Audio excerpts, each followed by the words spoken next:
Et on est live depuis les Jardins de la Santé où je suis de retour depuis ce matin, après avoir passé une petite semaine à Marrakech pour notamment y offrir un séminaire d'initiation à l'art de la connexion au moyen du tango argentin. Et puis là, je suis de retour au Jardin de la Santé pour finir de ramasser mes affaires, car figurez-vous que je quitte ce magnifique lieu après, je crois, 2 mois et demi, je n'ai même pas compté.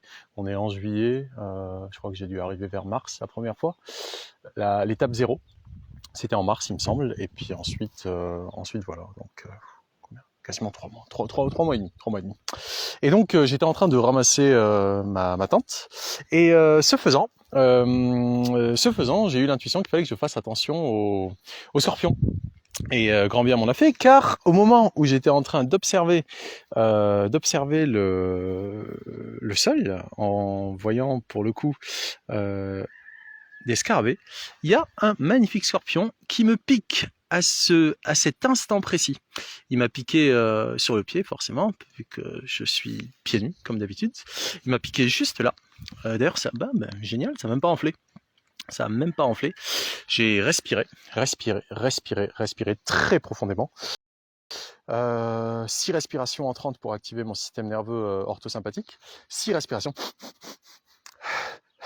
Et ensuite 2 sortantes. J'ai fait cette respiration, on va dire, euh, inifuge pendant, je sais pas, de longues minutes, avec beaucoup de vibrations de la voix. Puis j'y ai également passé un petit peu c'est un rumex, c'est une oseille je crois que ça s'appelle l'oseille d'Amérique. Je vous la montrerai tout à l'heure. J'ai également pris un petit peu des feuilles de cette oseille-là qui pousse vraiment dans les environnements désertiques. Je l'ai broyé entre mes mains et je l'ai passé sur la blessure. Et je ne sais pas pourquoi, mais j'ai l'intuition qu'il fallait que j'aille manger des oranges. Donc j'ai mangé beaucoup d'oranges, beaucoup de vitamine C. Et ça va, la douleur est montée jusqu'à l'aine, donc jusqu'au ganglion de l'aine, parce que c'est un poison, hein, c'est un poison qui balance, hein, ils sont pas commodes, hein, ces scorpions.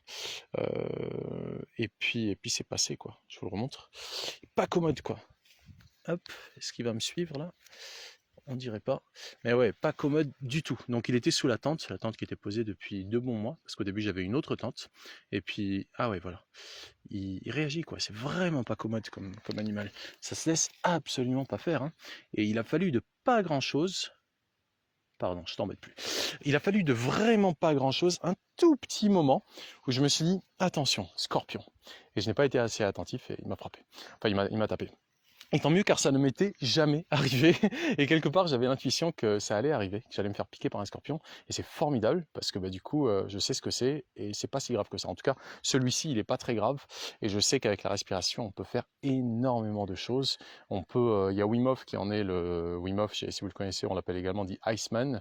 Il en est l'exemple vivant qu'avec la respiration, avec finalement juste l'utilisation des ressources naturelles du corps, de mobiliser en fait notre système nerveux en vue de lutter contre un état de stress qui soit dû à un poison, qui soit dû à un manque d'oxygène pour le coup, ou à une température excessive ou trop faible, on a la capacité de vraiment être plus fort que les éléments, pour peu qu'on soit profondément connecté à notre respiration. Donc bref, aujourd'hui je vais vous parler donc des Jardins de la Santé et donc de cette potentiellement dernière étape ici au Jardin de la Santé. C'est pour ça que je ramassais tout ça. Ça m'emmerdait, j'avais pas envie de le faire, je me disais je vais la laisser, etc. Mais bon, il s'avère que je vais vous montrer également ce qu'on a accompli ici, parce que voilà, c'est mon dernier jour, je pense que je vais prendre la route là ou bien très tôt demain matin. Je vais quand même vous montrer en passant tout ce qu'on a accompli, il reste beaucoup à faire encore. Mais voilà, c'est certainement ma dernière étape avant un certain temps ici. Hop là! Donc là, c'était là que j'étais. J'avais une grande tente 4 places, donc avec 2 trucs, ce qui me permettait d'avoir mes affaires d'un côté et puis moi de dormir de l'autre. On voit là-bas le truc où j'étais, moi. D'ailleurs, c'est très intéressant parce que, là j'ai oublié, j'ai également une première aujourd'hui, c'est que je vous fais ce live avec un nouveau téléphone. Il est pas nouveau, il est ancien, mais il est nouveau par le fait que je l'utilise. Mais c'est un vieux téléphone que je n'utilise maintenant que pour Instagram, en espérant que ça rentre bien au niveau de l'image. Voilà, génial. C'est intéressant parce que c'est là-bas que je dormais. Et là, on voit que c'est pas tassé. Donc c'est super noir là. Et puis là, pas du tout. Donc il y avait les 2 tentes et puis là, le patio au milieu où je peux poser par exemple faire je ne sais quoi. Mais voilà, là où je dormais, et puis là où j'avais la deuxième tente où je mettais mes affaires. Donc, et puis le scorpion était là-bas, et c'est marrant, tiens, pile poil au milieu de là où je dormais. Juste là, exceptionnel, marrant. Il a dû, je sais pas pourquoi, il a dû rechercher la chaleur humaine peut-être, aucune idée. En tout cas, voilà, un piqûre de scorpion, check. Mais ouais, je me disais qu'il allait falloir que ça arrive pour que je sache ce que c'est. Parce qu'on a toujours un petit peu ces peurs. Si je me fais piquer, je vais mourir. Scorpion, serpent, anémone, de mer dans le désert. Je sais pas moi. Mais bon, voilà, c'est fait.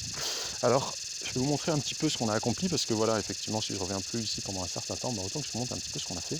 Donc, hop là, voilà. Donc là, c'est les magnifiques oliviers, les jardins de la santé qui sont à l'entrée. Là-bas, on a un restaurant vers lequel on va aller, et puis l'entrée, elle est vers là. Et donc là, on a rajouté un nouvel espace de culture, quelques planches qui ne sont pas encore toutes semées, mais qui ont le mérite d'exister, et que je ne sèmerai probablement pas moi-même, car malheureusement, je vais vous parler dans un instant, il va falloir que je quitte ce lieu. Donc voilà, quelques planches, on voit qu'il y a quand même du chien dent qui pousse, il y a vraiment tellement à faire. Une fois qu'on a commencé, il y a tellement à faire. Là, c'est des patates douces, bâcher comme ça, c'est Guillaume de l'Aloe d'Agafaï qui m'a enseigné à faire ça, c'est bâcher, mettre de la paille, et puis faire des trous dans la bâche pour faire passer la patate douce.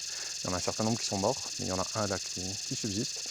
Donc j'ai pas le temps d'en refaire plus, j'en ai planté d'autres là tout à l'heure, là, il y a 10 minutes là, un quart d'heure, j'en ai planté d'autres là, mais sans les mettre sous la bâche parce que j'avais pas l'équipement. Pas trop le temps là.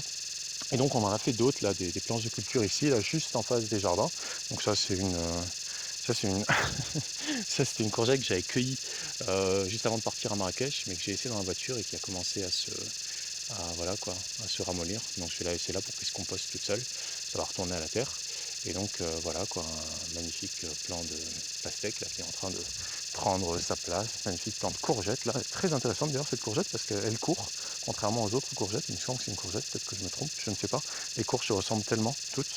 Et voilà, ça c'est de la tétragone qu'on a plantée là. D'ailleurs, ça c'est du pourpier également qu'on a planté là. Ça c'est également une courge, là, une grosse courge qui était en train de se pourrir dans la voiture, qu'on va composter là, idem pour la courgette, les choux, tomates, tout ça, donc voilà, pourpier, tétragone. Et puis là, donc on a ici, tout le long de cette bordure, on a commencé à installer du pourpier et de la tétragone pour que ça pousse de partout. Voilà, ça c'est le pourpier, typiquement, ça c'est la tétragone.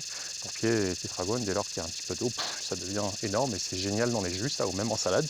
Donc voilà, toute cette bordure là, bien qu'il y ait de l'herbe, etc., ben, ça va être tout rempli de pourpier et de tétragone, ça va être super joli. Alors que c'était tout vide jusque-là. Il y a ce petit passage en pierre là que j'ai commencé à faire pour qu'on puisse justement, en arrivant du restaurant, marcher et puis aller tout le long là-bas jusqu'à là d'où on vient, en fait, avec ces trucs-là qui commencent à se remplir. Donc voilà, ça c'est un des chantiers, un des nombreux chantiers que j'ai participé, que j'ai contribué à initier et qui nécessite énormément de travail bien sûr. Donc tout ça c'était censé être fait par les bénévoles dont je fais partie. Et la raison de mon départ en fait c'est que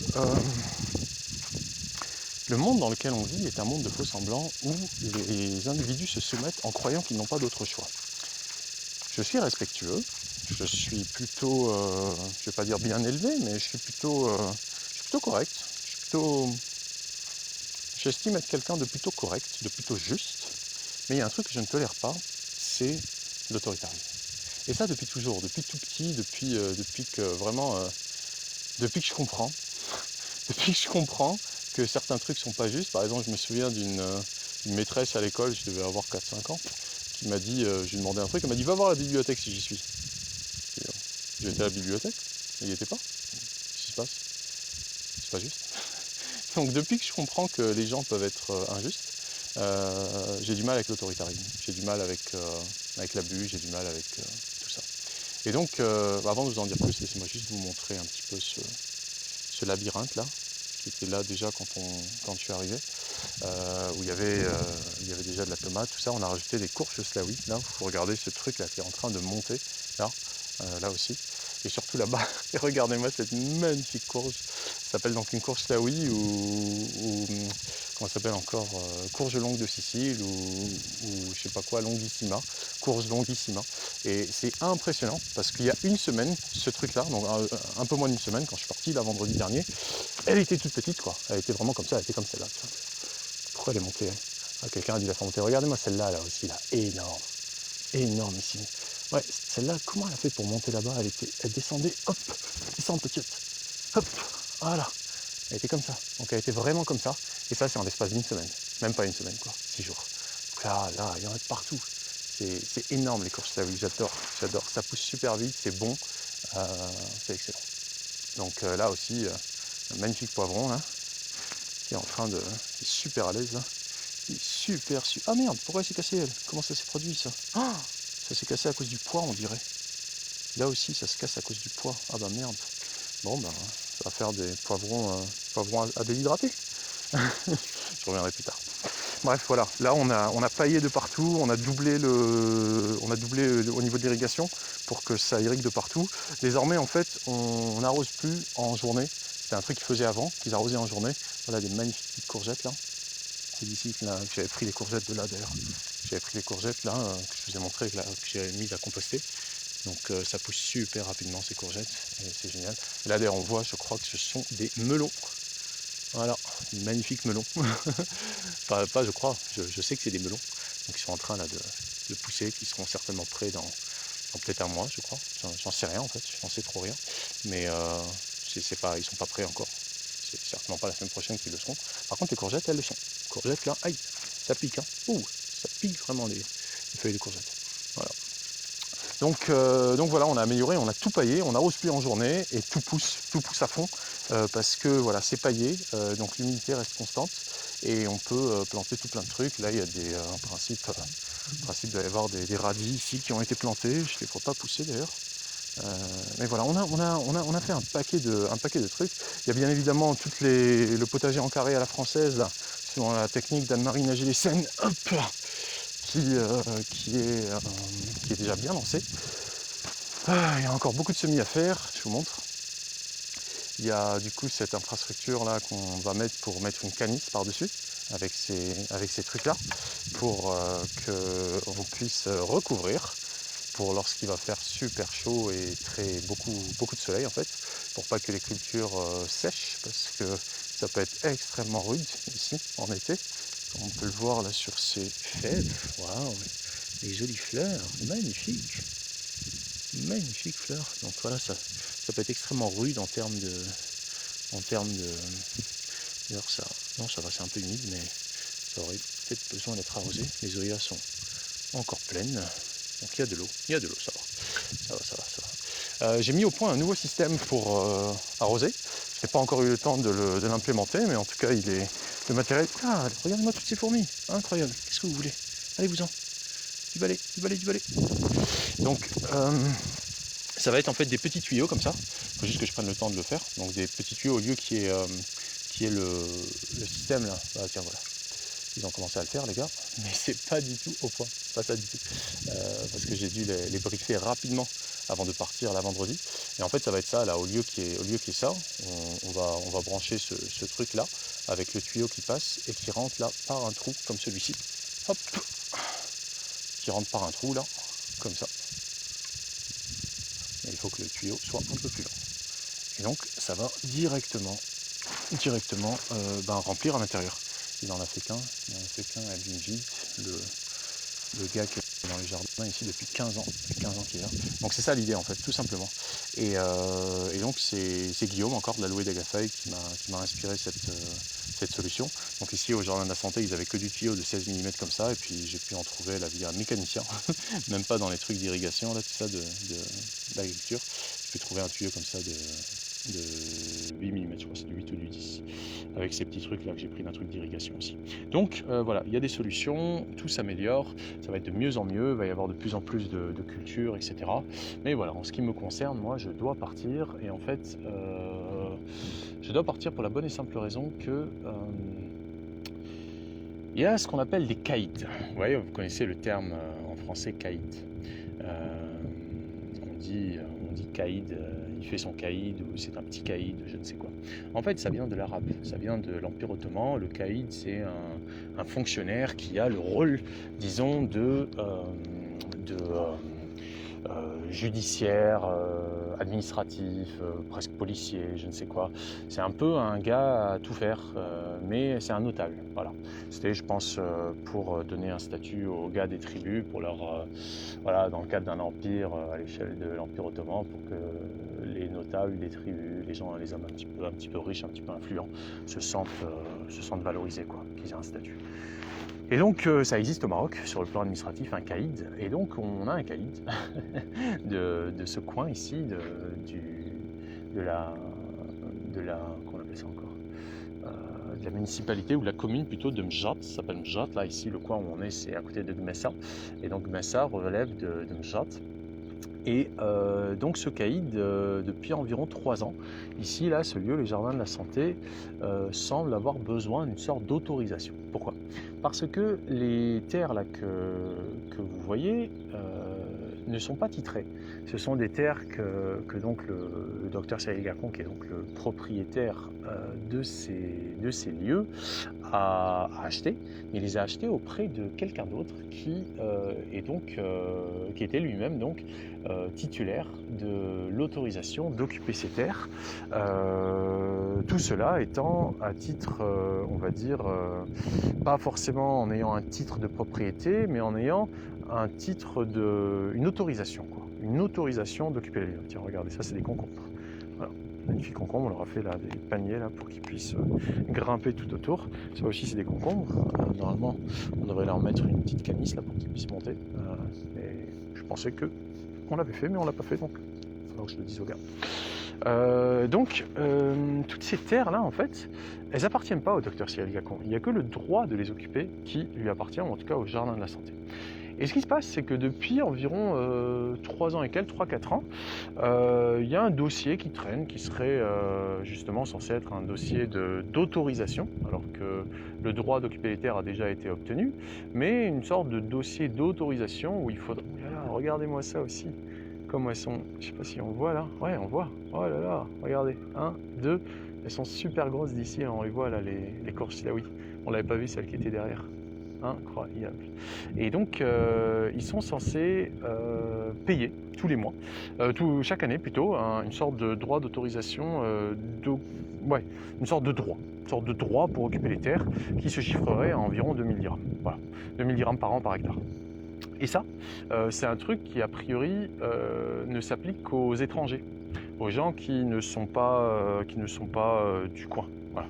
Quand on est du coin, quand on est un villageois, qu'on hérite ça de nos parents ou je ne sais quoi, on hérite de ce droit, ce qu'ils appellent Aradi Shumu, Aradi Soulalia, les terres, on va dire, communales, pour lesquelles on a une autorisation d'occuper le truc. Ben, les gars, ils revendent leur droit de l'occuper, parfois à des gens qui sont de l'extérieur. Et donc, ce qui se passe, c'est que pour les étrangers, que ce soit des étrangers qui ne sont pas marocains ou des étrangers qui ne sont pas de la commune, qui ne sont pas du coin, eh bien, il semblerait qu'ils demandent une sorte de droit de location, parce que ce sont les terrains du ministère de l'Intérieur, a priori, il faut dealer avec le ministère de l'Intérieur.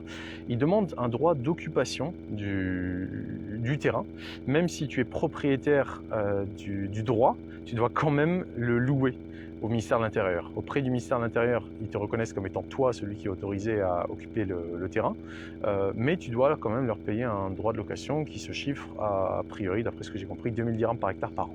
Donc là, il y aurait 23 hectares, ce qui ferait, en théorie, 46 000 dirhams. Voilà. C'est aussi simple que ça. En principe, c'est aussi simple que ça. Les Jardins de la Santé ont leur autorisation d'exploitation qui a été octroyée par le ministère du Tourisme il y a quelques années déjà. C'est marrant parce que ça me lance vraiment au niveau du truc, mais je sais que le poison a été contenu parce que ça fait plus mal au-dessus, mais ça me lance toujours un petit peu ici. C'est vraiment très intéressant. Faut pas que j'oublie de vous montrer la plante, le fameux rumex là, l'oseille d'Amérique. Et donc, en théorie, c'est ça. C'est juste payer un droit de location auprès du ministère de l'Intérieur. Sauf que le caïd, qui fait son caïd donc, ça fait des mois que on essaye, enfin pas moi, mais le docteur Gacon et puis son assistant, bras droit, un peu homme de confiance ici sur place, Khalid qui s'appelle, gérant en quelque sorte, ça fait des mois qu'ils essayent de faire avancer le dossier et ça n'avançait pas. Ça n'avance pas en fait, ça n'avance toujours pas. Et donc il était censé venir, qu'ils discutent, etc. Mais ce n'est jamais clair. Et finalement, il devait venir, puis finalement il peut pas, puis il devait venir, puis finalement il peut pas, puis il devait venir, puis à chaque fois en fait on se prépare pour accueillir le caïd, le grand caïd, et puis il vient pas. Et finalement il a fini par venir. Et vous savez quand est-ce qu'il est venu?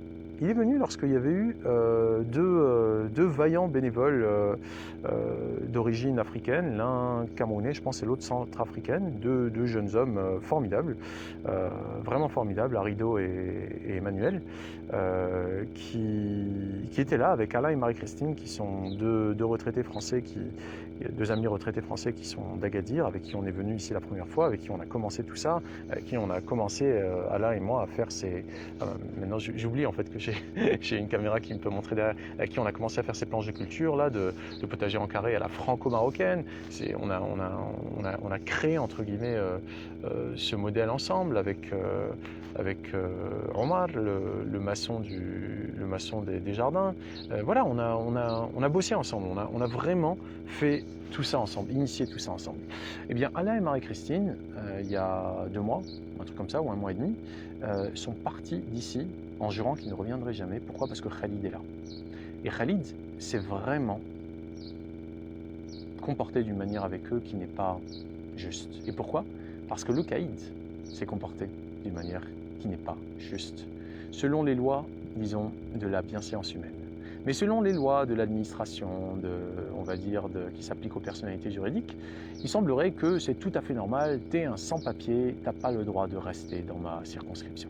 En tout cas, il semblerait que ça marche comme ça. Et donc, Emmanuel et Arido sont, selon les lois du pays, en situation irrégulière, pour la bonne et simple raison que l'un a un passeport et pas de titre de séjour, et l'autre il a un passeport et un titre de séjour en tant que réfugié, asile politique ou je ne sais quoi, mais son titre de séjour a expiré. Et donc Khalid a appelé Alain et Marie-Christine en leur disant qu'il fallait illico presto qu'ils partent. Qui quittent les jardins de la santé, il n'est même pas venu leur dire en personne, il les a juste appelés et il a dit voilà, il faut partir. Donc ça les a tellement choqués qu'ils m'ont écrit le lendemain en me disant écoute, nous c'est terminé, plus de jardin de la santé avec ce grossier individu. Et donc, le résultat, c'est que voilà, il y a beaucoup de choses qu'on avait initiées et qui aujourd'hui, moi tout seul, je peux pas. Les gars qui bossent ici, il y en a 5, un cinquième là qui est juste à la tâche, un peu un tâcheron, normal qui est le meilleur d'ailleurs, enfin le meilleur qui est le maçon, qui est extrêmement dynamique, etc. Je lui dis un truc immédiatement il percute, donc c'est un pur bonheur de bosser avec lui, mais lui il n'est pas employé. Et donc il y a tellement à faire et on ne peut plus les faire. Et pourquoi? En raison de la corruption, tout simplement. La corruption de quoi? La corruption des cœurs, tout simplement, qui sont corrompus par la peur, par la culpabilité. Et donc dès lors qu'une autorité autoproclamée, une pseudo-autorité, qui en fait une autorité, qu'est-ce qu'elle fait? Une autorité, elle autorise, une autorité, elle n'empêche pas. Dès lors qu'il y a une autorité qui se met à imposer, à restreindre, à empêcher, c'est pas une autorité, c'est l'autoritarisme. C'est une autorité imposée, c'est une autorité artificielle. L'autorité, c'est naturel, l'autorité, ça autorise. Donc on s'est retrouvé en fait à être complètement handicapé en ayant perdu 4 bénévoles d'un coup. Et surtout, le caïd, figurez-vous, le soir même, il s'est amené. Le soir même, ce jour-là, le soir même, il est venu. Il est venu et il s'est dit, oula, je vais voir ce qui se passe de l'autre côté là-bas. Il y a des trucs. Parce qu'en plus, on l'a appelé. Karima, qui est la jeune femme qui travaille ici à la cuisine, a pris son numéro de ce qu'on appelle le Mqaddam, qui est une sorte de comment on appelle ça encore, une sorte de, j'ai oublié comment on appelle ça, mais un indique, voilà, c'est un indique, c'est un indicateur, c'est un gars qui est dans tous les douars, les villages, et c'est le gars qui va faire remonter les infos au caïd et à ses équipes. Et donc le Mqaddam, Karima a pris son numéro le numéro du caïd de chez le Mqaddam et elle l'a appelé et elle lui a dit pourquoi ci, pourquoi ça. Donc moi aussi je lui ai parlé et donc il est venu le soir et on a discuté, on a eu une conversation très cordiale, il a expliqué sa position comme quoi lui c'était la sécurité qui primait avant tout. tout, et qu'il fallait qu'ils assurent notre sécurité, que si on avait des gens qui n'étaient pas en règle, c'était très dangereux, que si quelqu'un venait à mourir ici, que ça pouvait poser de gros problèmes, etc., etc. Et que donc tout ça, c'était pour notre sécurité. Alors bien évidemment, je l'ai remercié, j'ai apprécié son, comment dire, sa bienveillance à notre égard, de soi-disant nous protéger pour notre sécurité, et qu'il fallait absolument qu'il sache tous les gens qui sont là, etc. D'ailleurs, comment ça se fait qu'il ne savait pas que je suis là, qu'il ne savait pas que Karima était là, etc. J'ai dit, mais en fait, on ne nous a rien demandé parce que moi, je suis là en tant que bénévole, tout simplement. Et donc, bénévole, il n'a pas compris ce que c'était. J'ai dit, bénévole, je ne suis ni client, ni salarié, ni quoi que ce soit. Je suis juste là parce que j'ai la bonne volonté d'être là et on a la bonne volonté de m'accueillir en tant qu'être humain. Ni en tant que client, ni en tant que salarié, ni même en tant que personnalité juridique, juste en tant qu'être humain. Ni en tant que personne juridique. Personne morale ou personne physique, peu importe. Il n'y a pas de contrat. Il n'y a que la bonne volonté, le désir, tout simplement, l'envie. Voilà. Et ça a été un concept qui l'a choqué en fait. Il n'a pas trop compris. Il est revenu une deuxième fois. Et donc on s'est quitté de manière cordiale. C'est Ali FM. À la prochaine, Inch'Allah, on reste en contact, on a échangé les numéros. Il est revenu une semaine après. Il a ramené 2 copains caïds à lui. Des copains caïds qui venaient d'ailleurs donc d'autres caïdas, parce que je sais pas, à chaque fois qu'il y a un truc, il y a un caïd quoi, à chaque commune. Et donc il a ramené ces 2 copains, et ils sont venus, ils se sont installés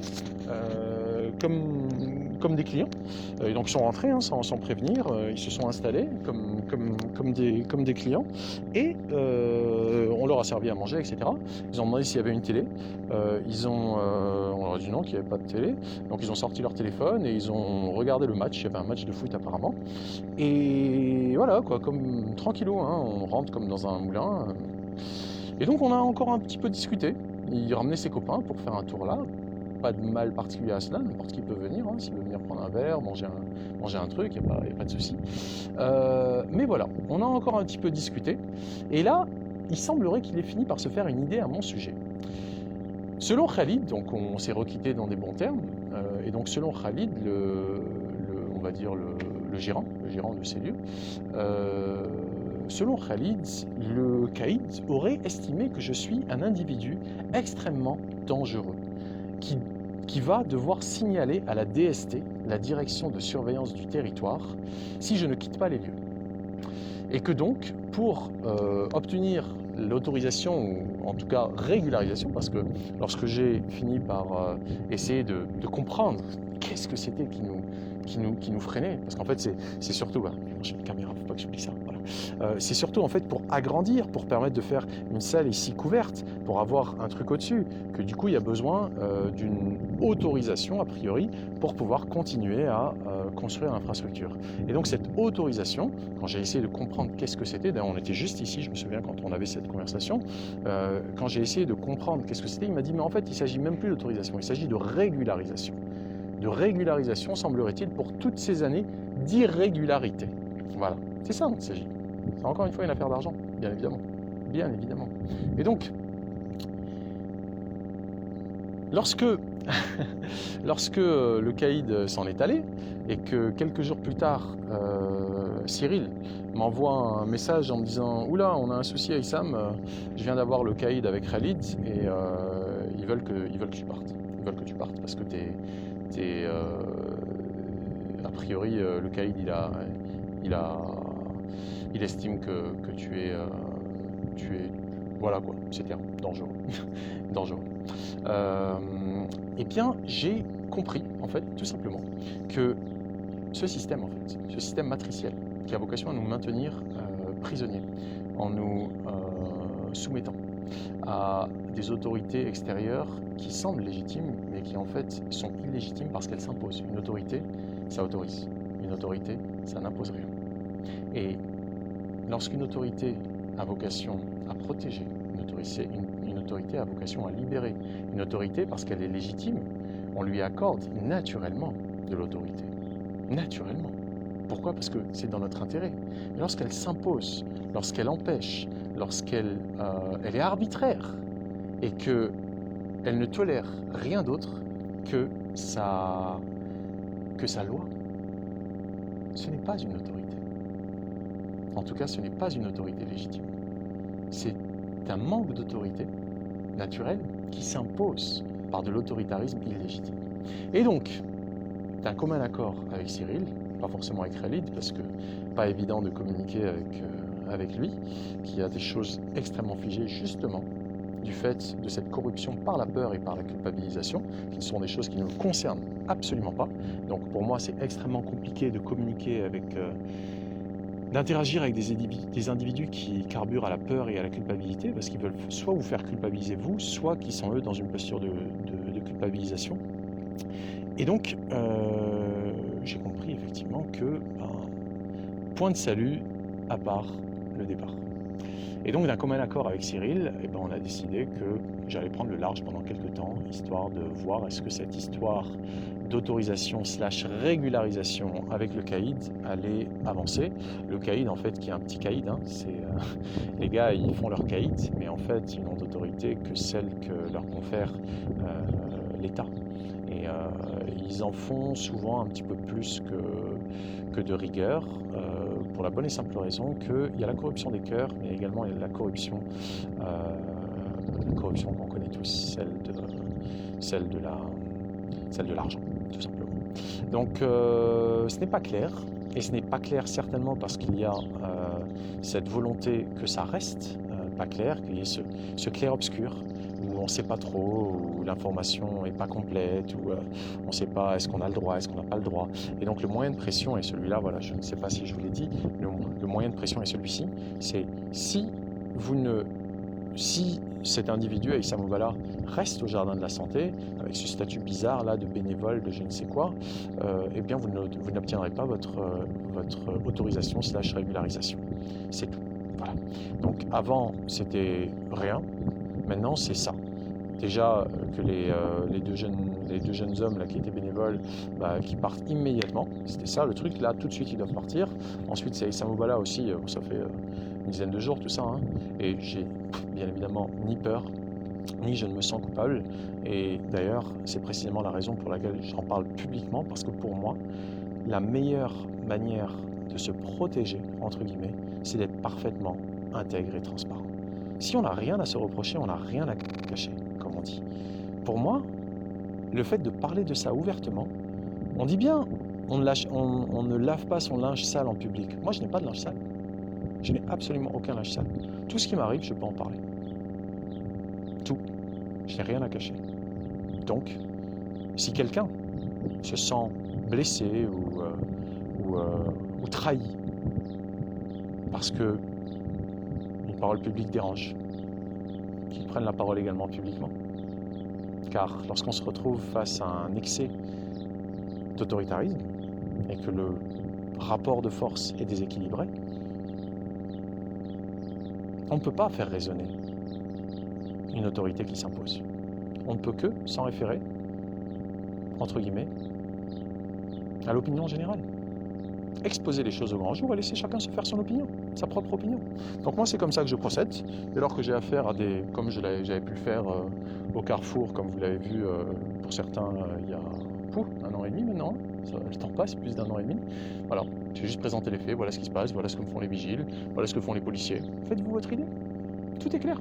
Donc, pour moi, je n'ai absolument rien à me reprocher, et ce que je fais dans ce lieu, je trouve ça formidable, ça me plaît, ça me convient, ça me va.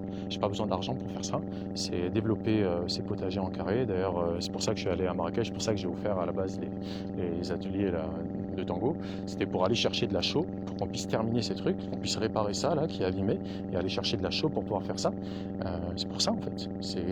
Puis ça me plaît également le tango, donc voilà, j'ai fait. D'ailleurs, tiens, en passant, avant que j'oublie, voilà le fameux remix là, dont je vous parlais, le fameux Squeezie d'Amérique, dans les feuilles là, commence à vraiment se dessécher. Donc là, on voit ces petites fleurs qui sont en train de sont tombées au sol, avec des petites graines dedans, et puis les graines poussent doucement, je l'espère, un petit peu plus ce soir. Donc voilà, celle-ci elle a un petit peu de feuilles, et c'est délicieux d'ailleurs, c'est un peu citronné, c'est vraiment un régal.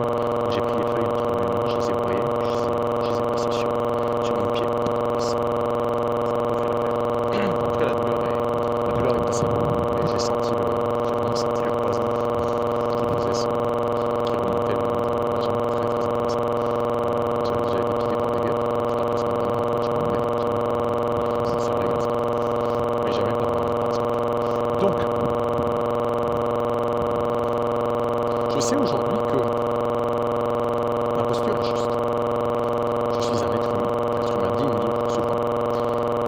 S'il y a une autorité qui m'autorise par exemple à aller à 80 heures, elle m'autorise à conduire avec ma ceinture, elle m'autorise à aller au supermarché faire des courses, elle m'autorise à faire du business, gagner de l'argent, elle m'autorise à habiter à un endroit, formidable, merveilleux, merci. Ça permet de fixer des règles qui font que chacun est libre dans la limite du respect des libertés des autres. Formidable, merveilleux, j'adore, il n'y a pas de problème, je respecte. En revanche, une autorité qui va venir nous empêcher par exemple de respirer, qui va nous empêcher de nous déplacer, qui va nous empêcher de nous lier les uns aux autres. Ça, c'est pas de l'autoritarisme. C'est de l'autoritarisme. Ce autoritarisme n'a rien à faire avec moi. En tout cas, je ne le cautionne. Donc, sauf mon respect à ces autorités, si elles se respectent, qu'elles agissent dans le cadre de la loi. Donc, si j'ai fait quoi que ce soit d'illégal, on va signer en justice. Si en revanche, c'est ma liberté d'être, ma liberté d'opinion, ma liberté d'expression qui dérange un pays, deux ou trois, ou quatre, ou 100, ou 1000, qui regardent en nous-mêmes, qui sont en nous, qu'est-ce qui les dérange? Si c'est des êtres libres, souverains, dignes, qui s'expriment librement, sans offenser qui que ce soit, en disant les choses telles qu'elles sont, où est le mal? S'il y a un mal, qu'on me le montre. Surtout, qu'on me le démontre en justice. Donc, voilà où j'en suis, mais bon, je vais quand même quitter les jardins de la santé parce que c'est important de le respecter. Il y a une stratégie là qui est développée sur laquelle ok, on fait comme vous voulez, on fait pas marche, le XAM a été viré, maintenant donnez-nous les autorisations, parce que là, en termes de développement commercial, je me suis fait ça. Ça fait qu'il y avait des clients qui voulaient venir. Bon, évidemment, je pense en tant que bénévole dans les jardins, mais j'accompagne également en tant que bénévole les curistes qui viennent pour leur bien-être, en termes de coaching, santé, état d'esprit, tout. Voilà. Donc, il y avait personne qui pouvait faire ça ces derniers temps, vu que le Covid avait tout arrêté. Maintenant que j'étais là, on a reçu une touriste que j'ai accompagnée. Non, on en avait eu deux avant, mais qui étaient là avec la personne avec nous. On en a reçu une, donc moi j'ai accompagné. Ça s'est super bien passé. On devait en recevoir deux autres. Voilà, il y avait des gens qui devaient venir. Et maintenant, on n'en peut plus. Donc c'est ridicule. Je me suis dit, il y a tellement de choses encore qu'on a à faire.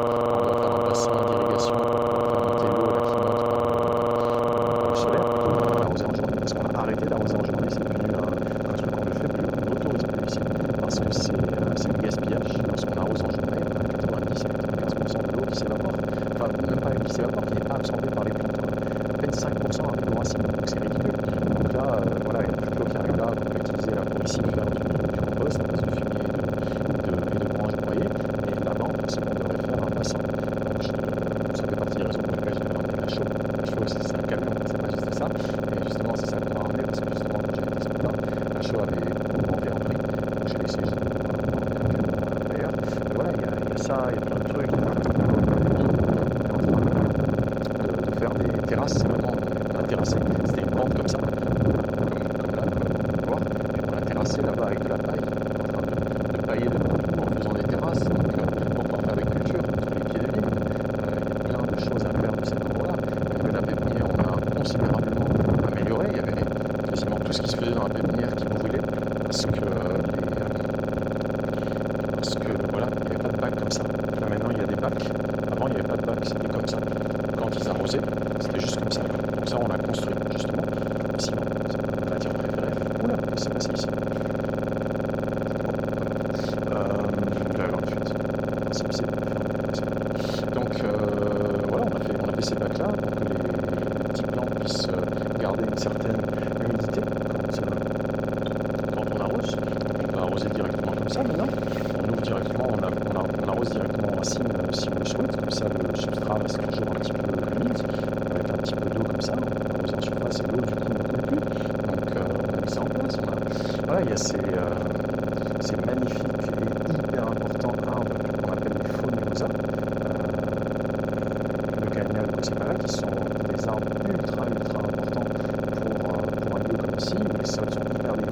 c'est une légumineuse et les racines en fait permettent de fixer l'azote dans le sol et de briser en fait les sols extrêmement.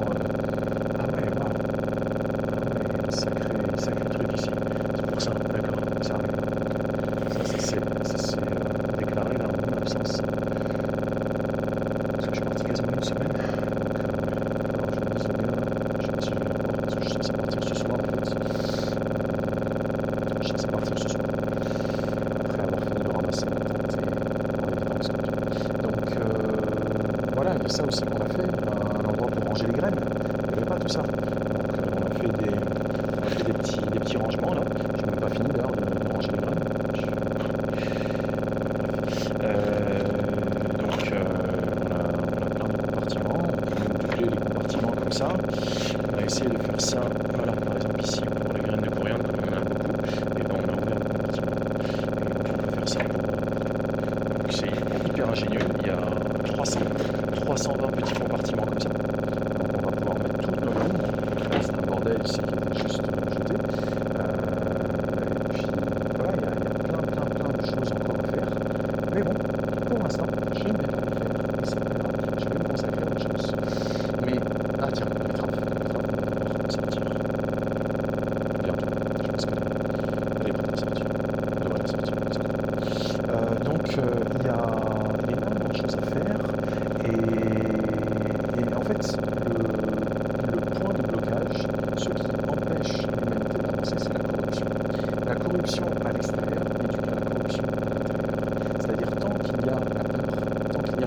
Tenez, ça c'est de l'urine. L'urine est souvent, on va dire, diabolisée, oui c'est un excrément. Non, ce n'est pas un excrément. L'urine en fait c'est de l'or, c'est vraiment de l'or jaune. Et on peut en faire énormément de choses sur la dilution. Ça peut être utilisé bien sûr en ingestion. Il y a un truc qu'on appelle la maroulie, l'urinothérapie, ça peut être utilisé. Donc un des reproches qui avait été fait par le Khalid, c'est que j'utilise mon urine, oui j'utilise mon urine. C'est un engrais naturel, c'est exceptionnel, il est directement biodisponible et c'est génial. Bref, l'ignorance est la mère de je ne sais quoi. Bref. Quand on ignore, soit on se renseigne, soit on respecte, mais on ne condamne pas. C'est un petit peu ça le drame de ces sociétés corrompues, où les cœurs sont corrompus. Et donc, la société est corrompue. Dès lors qu'on n'est pas capable de reconnaître les limites de ce que l'on sait et de respecter qu'on peut avoir une opinion différente de l'autre. Et ce n'est pas pour autant qu'il faut le condamner. Au contraire, il faut se respecter, car c'est dans nos différences que se trouve notre complémentarité.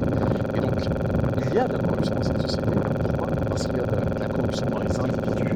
Tant que chacun d'entre nous n'a pas résolu ses failles, notamment ses failles de peur et de culpabilité, et qu'on est là en train de croire que c'est l'autre à l'extérieur qui nous fait souffrir, que c'est l'autre à l'extérieur qui est la cause de notre mal-être, et que du coup, au lieu de se responsabiliser, on a soit peur, soit on se sent coupable, soit on fait culpabiliser quelqu'un d'autre. En fait, la corruption reste la norme. Donc, le fait de nommer les choses par leur nom, de dire ceci est arbitraire, ceci est du chantage, ceci est de l'ignorance, ceci est de la bêtise, ceci est de la méchanceté, ceci est peut-être, à savoir quoi, peut-être de la jalousie, que sais-je, ceci est cela. Le fait de nommer les choses, d'oser les nommer, d'oser s'exprimer, d'oser dire les choses, fait que d'un coup, on expose quelque chose qui était considéré comme étant normal, on l'expose comme étant, non, en fait, immoral, et donc anormal. Il faut changer la norme. Si la norme est immorale, pourquoi l'accepter? En tout cas, moi je ne me conformerai jamais à un monde qui cherche à servir les êtres, qui cherche à soumettre la vie. Non, ça m'intéresse pas. Et c'est certainement pour ça que ça fait quelques semaines déjà que je ressens, je vous emmène voir les verres, que je ressens profondément en moi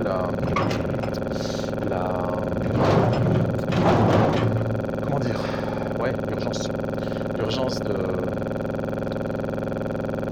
renoncer à ce monde en fait. Je vais pas me suicider, vous inquiétez pas, mais l'urgence de sortir de ce monde, sortir de cette civilisation dégénérée en fait, où il n'y a plus rien disons qu'on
constitué financièrement, ça peut pas marcher vu que j'ai rien. Et je ne veux rien, d'ailleurs. Comme vous le savez certainement, je donne à mes connaissants, mais la plupart d'entre vous que je touche de par mes messages, ce que vous avez à me donner n'est pas d'ordre matériel, et c'est formidable comme ça, car cela ne peut pas vous être enlevé. Donc nous donnons, nous recevons tous, et ils peuvent finalement finir par tuer physiquement. Voilà.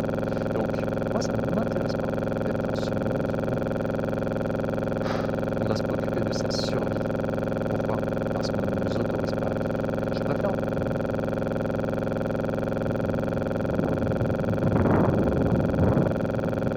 Hello, hello.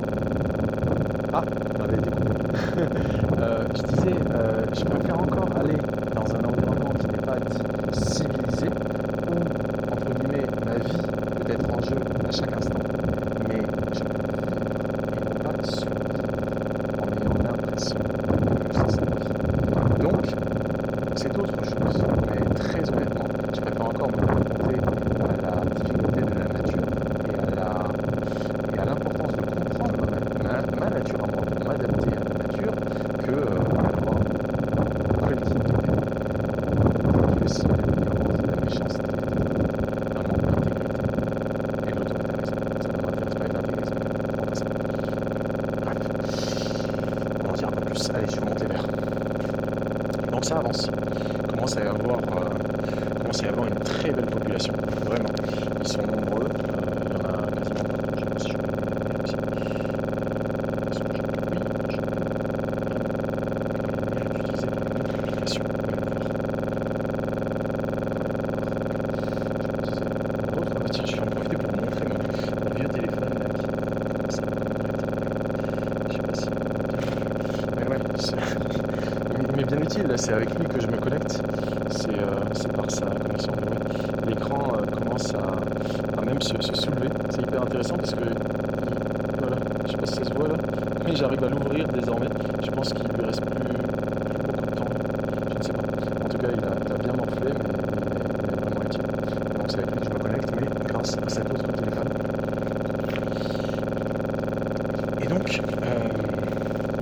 Et donc ouais, il commence à y en avoir pas mal. Je vais voir si je peux vous en trouver là malgré la. Oui, j'ai dit que j'allais allumer. J'ai fini par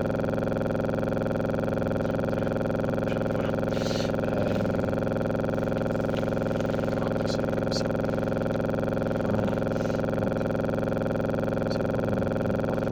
Donc, c'est comme partout. Regardez, ça grouille. Ça grouille. Je sais pas si ça se voit. Mais ça grouille. Regardez. Regardez-moi ça. Il y en a de partout maintenant.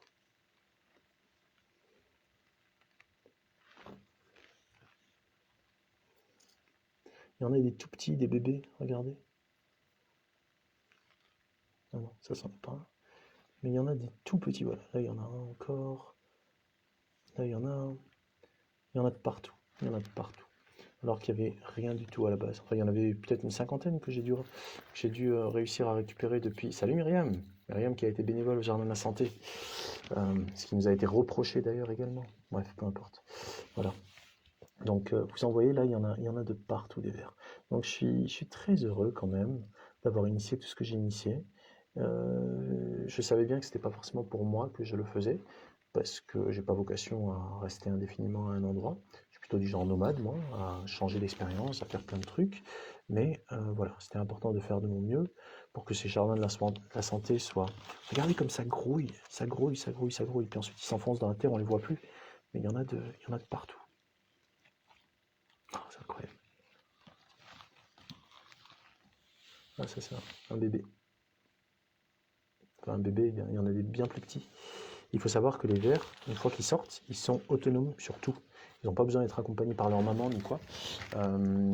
Et ils ont toutes les fonctions, sauf les fonctions sexuelles, quand ils sont bébés. Donc ils peuvent se nourrir, ils peuvent tout faire, quoi. Leurs excréments, dormir, tout, quoi, tout seul. Voilà, ça c'est un bébé. Voilà. Donc voilà, ça avance, ça prend forme. Peut-être que j'aurai le droit de revenir, entre guillemets, officiellement. Peut-être que je serai adoubé par le caïd et son caïda. Peut-être pas. Dans tous les cas,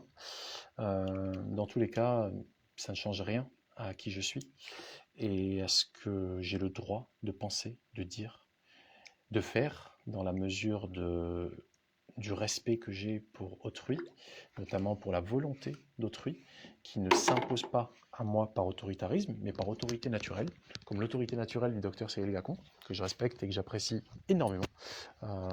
Vraiment, vraiment, sincèrement, c'est quelqu'un de formidable. Et donc, s'il estime que dans l'intérêt de ce projet qu'il mène depuis 2007, eh bien, il vaut mieux que je m'en éloigne, eh bien, je respecte la décision prise d'un commun accord que je ne subis pas, que j'accepte, parce que c'est une stratégie. C'est une stratégie, c'est de dire, ok, on va laisser le caïd aller au bout de son délire, de se dire, ah oui, c'est un individu extrêmement dangereux. Si vous voulez avoir vos autorisations slash en fait, régularisation, si vous voulez qu'on vous laisse payer beaucoup de sous, c'est ça dont il s'agit, hein, soyons clairs et simples, concrets. Si vous voulez qu'on vous laisse nous payer beaucoup d'argent, j'en dirai pas plus. Vous devez éloigner ce dangereux individu, sinon on va le signaler à la DST. Grosso modo, le propos qui fut tenu par Khalid au nom du caïd. Donc, voilà, je suis quand même heureux, très heureux de cette expérience. C'était une expérience riche en apprentissage, riche ça c'est le hammam, riche en rencontres également, en expérimentation. Ça m'a permis d'expérimenter beaucoup de choses. Il y en a encore énormément à faire. Voilà, donc là on peut voir les vignes là-bas qui commencent à être terrassées. On peut voir que ça fait des terrasses, des paliers, plutôt que d'être en pente comme ça. Bah, il a commencé à y avoir des terrasses, ce qui veut dire qu'on va pouvoir faire des cultures en terrasse. Donc voilà, il va y avoir des faux mimosas, il va y avoir des moringas. Ça c'est également un truc là qu'on est en train de faire pour briser le vent, parce qu'en fait le vent en fait casse toutes les cultures. Là si vous regardez là-bas, il y avait des maïs, des plants de maïs qui ont été complètement détruits par un très très fort vent, vraiment une bourrasque extrêmement forte. Ça a tout cassé. Donc il nous faut des brise-vents en fait, comme des roseaux comme ça. Mais du coup, on va faire ça avec du moringa. C'est avec des graines que Guillaume de l'Aloe d'Agafay m'a très généreusement offert. Donc, il y a encore plein de choses à faire et j'espère que je pourrai y participer. Si je ne peux pas y participer, c'est pas grave, il y aura des choses qui ont été initiées, on verra comment ça va se faire. En tout cas, l'expérience a été formidable et surtout, j'ai beaucoup appris par rapport à qui je suis. Par rapport à sans aucune prétention, mais par rapport à ma valeur, c'est-à-dire mes valeurs déjà, que je connaissais déjà, mais ma valeur en tant qu'être humain, ma capacité à pouvoir contribuer à la vie et à pouvoir résister aux adversités, quelles qu'elles soient, que ce soit sur un lieu comme ça physique ou en tant que nomade, parce que c'est ce que j'ai toujours fait, bouger. Et donc maintenant, bah, je comprends que la vie en moi a une valeur inestimable et que j'ai la capacité, dès lors que je me mets dans un état d'esprit adéquat, non seulement de jeûner, mais également de pouvoir me projeter dans la possibilité d'un dénuement total de confort en tant que nomade. Et ça a été une réalisation que j'ai faite ici même au Jardin de la Santé, que j'ai la capacité, j'ai le potentiel, grâce à cette vie qu'il y a en moi, j'ai le potentiel de pouvoir vivre vraiment librement, sans être assujetti à des considérations matérielles bien sûr, mais pas même alimentaires en fait. Voilà, pas même alimentaires. J'ai le potentiel de jeûner durant des périodes longues et je vais développer cette capacité de plus en plus. Et d'ailleurs, en principe à la rentrée, fin septembre, avec une naturopathe que j'ai rencontrée ici, salut Agnès si tu regardes, en principe on devrait organiser un séjour de jeûne thérapeutique, ici même au Jardin de la Santé, si je ne suis plus persona non grata, dans le cadre de la stratégie. Je vous montre un dernier truc avant de partir d'ici, c'est du bissap. Bissap rouge, celui-ci, et ça c'est du bissap blanc. Le bissap c'est une plante qui permet, c'est une, comment on appelle ça encore, bref, ça donne des fleurs rouges ou blanches, ça c'est blanc, ça c'est rouge. Ça donne des fleurs qui nous permettent du coup de faire des tisanes, c'est extrêmement, c'est génial. Au niveau thérapeutique, c'est juste génial. Donc voilà, c'est des plantes que ma tati, ma Khaltoranda du Sénégal m'a envoyé. Et voilà, un autre truc qu'on a fait ici, c'est créer ces petites étiquettes, fabriquer des petites étiquettes là comme ça avec la plastification. Donc voilà, j'ai fait un certain nombre de trucs qui serviront certainement et surtout ces petits arbres là, ultra importants de les planter parce que ça prend un certain temps à pousser, mais ensuite c'est extrêmement enrichissant pour les sols. Donc voilà, il y a des trucs qui ont été initiés. Je sais que ce qui aura été accompli en peu de temps finalement n'est pas perdu, mais voilà, je pars avec l'espoir que ce travail-là, ce qui aura été initié, ne sera pas totalement arrêté. Donc j'ai essayé de briefer les gars comme j'ai pu, mais il y a clairement besoin de bonne volonté, énormément de bonne volonté ici, beaucoup. Donc des bénévoles, des gens qui agissent parce qu'ils le veulent bien, et pas parce qu'ils sont obligés ou contraints, tel que voudraient nous le faire croire les pseudo-autorités. Donc mettons fin à la corruption dans les cœurs, mettons fin à la corruption en chaque être, remettons la peur et la culpabilité à leur place, en dehors de nous, pas dans nos cœurs, et pour le reste, c'est sûr que la corruption dans le monde finira par s'arrêter dès lors que la corruption dans chaque être n'existera plus. Voilà, c'est ce qui m'anime et je pense que notre avenir est radieux dès lors que nous serons alignés avec qui nous sommes vraiment, et non pas avec ce que nous croyons ou ce dont nous avons peur ou ce que nous possédons ou je ne sais quoi. Regardez-moi ces magnifiques tomates là qui commencent à être mûres pour beaucoup. Je pense d'ailleurs avant de partir, je vais faire une cueillette. Et ces figuiers là aussi, ceux-là ils n'en portent pas beaucoup, mais ça va être chouette là ici dans quelques semaines, dans 4-5 semaines, je pense qu'en termes de figues, ça devrait être assez merveilleux. On peut voir là, au niveau des tomates, il y a de quoi faire.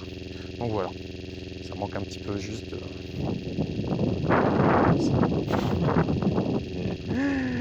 Alright, je pense vous avoir raconté tout ce que j'avais à vous partager. Tiens, regardez. Regardez-moi ça. Elles en sont, ouais, elles pourrissent quasiment au sol, quoi.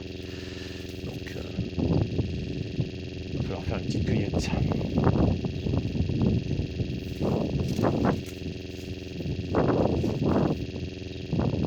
elles peuvent encore prendre quelque chose. Celle-ci est parfaitement pour celle-ci. Magnifique. Ça, je crois que c'est de la variété Campbell. En tout cas, c'est ce type de graines que j'ai trouvé à l'intérieur. Voilà.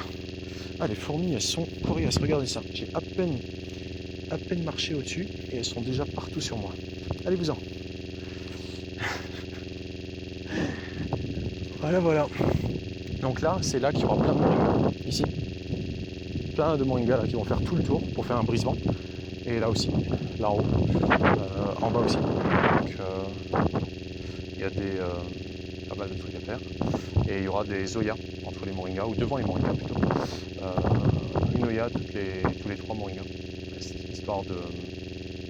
Histoire d'optimiser en fait le nombre d'oyas par rapport à la quantité de moringas. Voilà. Et je vous fais un dernier petit tour d'horizon des jardins de la santé pour cette donc 6e et peut-être dernière étape.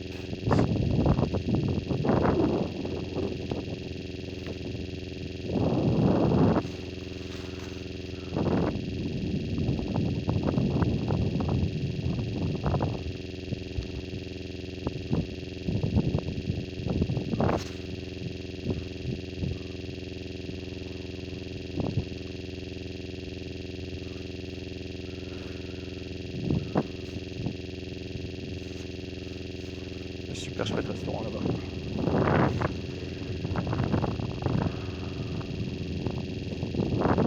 Futur bassin qui servira de piscine aussi. Bassin d'irrigation qui servira de piscine. Une piscine. Une première piscine. Et bien voilà. Sur ce, avant, je pense que je vais vite finir ce que j'ai à faire et me mettre en route vers Agadir. Ce qui m'a un petit peu retardé, ça a été cette piqûre. Mais comme je vous l'ai dit, là, On voit rien, on voit quasiment rien. Petite boule ici, petit conflit. Et après. Donc, sinon j'aurais déjà été, je serais déjà parti. Je serais déjà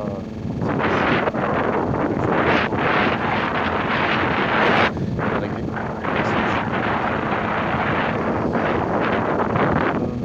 Merci à vous d'avoir été là pour ce live. Merci à ceux qui le regardent en replay. Ne doutons pas de notre capacité à pouvoir vraiment changer notre monde dès lors que nous commençons par le changer, sentir de la peur,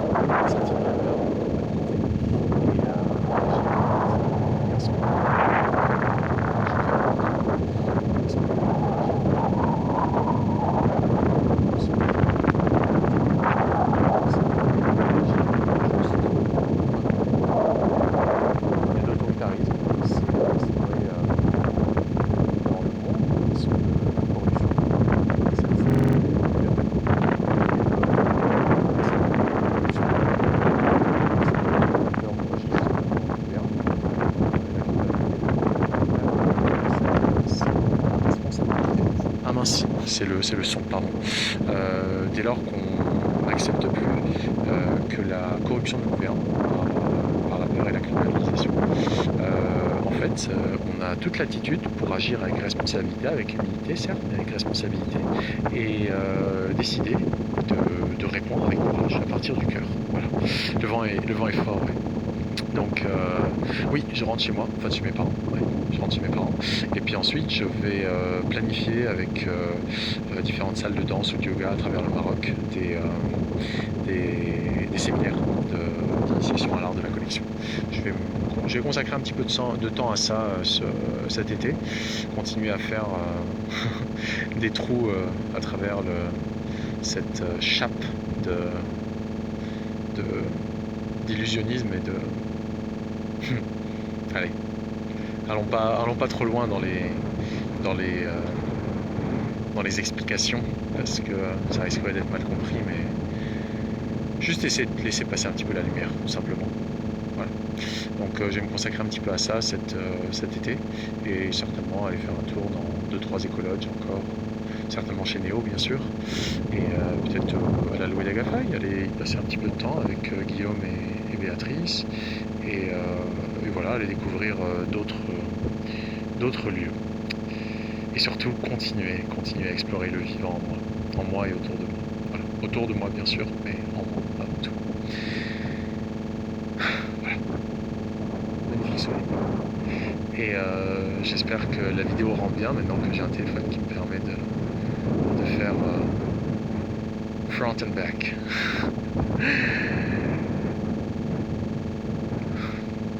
Et bah c'est tout. Ouais, Maria. Je mène un beau combat et nous sommes plusieurs à le mener chacun à notre façon. Absolument. JCV Homme, courage à toi et croyons en l'humain. On sait, mais on s'ouvre pas assez. Bien raison, Daily Diamonds. On est merveilleux. On est tous merveilleux. Arrêtons juste de laisser la corruption nous dominer. Nous sommes tous corrompus. C'est juste que ceux qui nous imposent leur autorité le sont un peu plus. Mais si nous virons la corruption de nos cœurs, la corruption disparaîtra du monde aussi, car ils n'auront plus aucun levier sur nous. Il ne peut pas y avoir d'esclaves, pardon, il ne peut pas y avoir de maître s'il n'y a pas d'esclaves. C'est aussi simple que ça. Si l'esclave n'obéit plus, le maître n'a plus d'autorité. Allez, et sur ce, mes chers amis, je vous souhaite un big boom.